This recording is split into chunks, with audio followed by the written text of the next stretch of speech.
Africa and other SADC member states have made it clear that it's vitally important for the security of the region that Mozambique allow this intervention to happen. What do you make of the entire situation, especially understanding the attitude of the president? I think there are two important factors to take into consideration, and with that, just to say an intervention is urgently required as the situation is deteriorating, more specifically the humanitarian situation. But we must keep in mind that SADC is not speaking with one voice. There are diverse opinions on the type of support to be rendered, which creates a problem for SADC. It looks like SADC is only now in a preparation phase for a support by a regional force, so it's going to take time. And then, needless to say, as President Macron has actually indicated, it will have to be Maputo calling for direct interventions before any action will be taken. If that type of support is not approved, SADC is cornered and can only provide what the Maputo government will allow them to provide. Jasmine, you mentioned that Maputo will have to take action and call for that intervention, but they seem to have dragged their feet. We know that these conflicts, essentially started in 2017 already. They have been dragging their feet.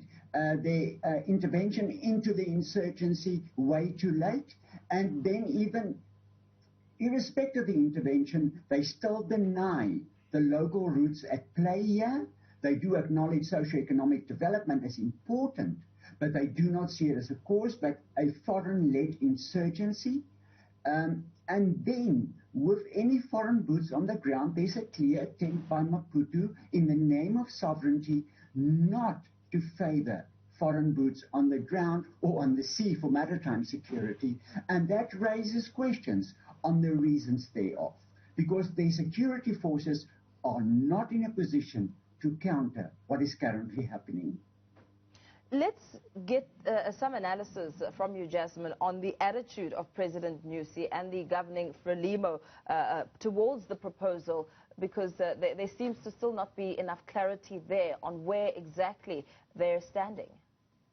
Yeah, I think if we start talking about Maputo and the government, we have to ask which layers of government, and which again was shown at the Frelimo conference, the recent one held, that there are hardliners within the Frelimo government not in favor of direct support, whereas your military department is far more favorable towards such an option. The police, on the other hand, does not support direct interventions and want to see them continuing to play a leading role, even if it's by means of private security contractors. So there's diverse opinions being put on the table, and President Nyusi's position in seeking a balance between all these voices definitely attributes to a government not clear-cut on the type of support that they urgently need. Let's quickly talk about that support, at least the support that they've determined will at least be the start of this intervention.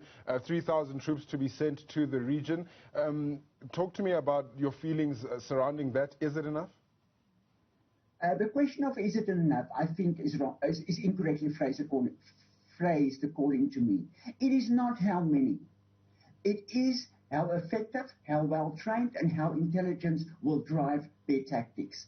I don't think that we must say we need 10,000 soldiers and they left in Cabo Delgado with absolutely no idea of where to run to with the insurgents in momentum. So the number of been given by the technical committee, and keep in mind there were tensions between the technical committee and the Maputo government already, but 3,000 can be enough if it's well planned, well trained, financed for a sustained operation, sea, land and air, and intelligence, directing them towards insurgency strongholds and breaking that momentum. My concern is, if I look at the recent reports, the SADC has not even started planning in terms of such an integrated force. Let's talk a little bit about President Emmanuel Macron and the interest within Maputo and why he would put his hand up, especially understanding the relations and the business over gas there. Interesting, and I think this is directly linked to the sudden appearance of Rwanda on the scene in Mozambique and the contacts between the Mozambican government and the Rwandan president, which raises the issue and opened the door for France to further increase their leverage. For they have leverage over the Mozambican government via Total, being a leading player in the LNG sector. And France will seek to expand their presence and their influence to counter U.S. influence, to counter or to lose their voice to China, to the U.S., and to Russia. So we have a Iraqification of Cabo Delgado now in full force. And the question is, how will Rwanda be used? Already we have seen a journalist from Rwanda being granted refugee status in Mozambique, suddenly being kidnapped on an island. And the question, and now it takes us back to our own experience in South Africa. Are the intelligence unit of Rwanda already active in Cabo Delgado, in Mozambique, first taking out voices of opposition from journalists and then moving in?